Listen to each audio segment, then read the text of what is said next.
अस्सलाम वालेकुम दोस्तों, आप देख रहे हैं क्रिकेट न्यूज़। दोस्तों, मोहम्मद आमिर ने तहलका खेज बयान दे दिया, जिसके बाद इंडिया वाले भी परेशान हो गए हैं। वीडियो शुरू करने से पहले अगर आप हमारे चैनल पर नए हैं तो चैनल को सब्सक्राइब कर दें और वीडियो को लाइक करना ना भूलें।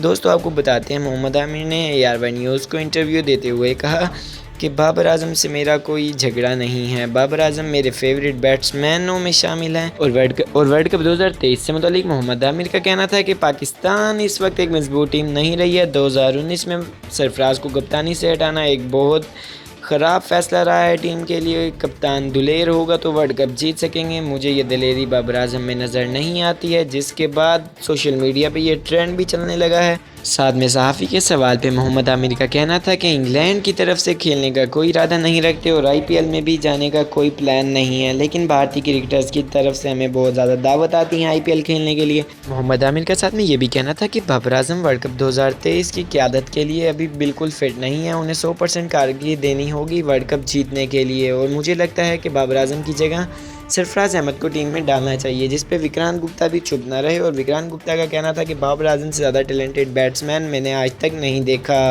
Thanks for watching.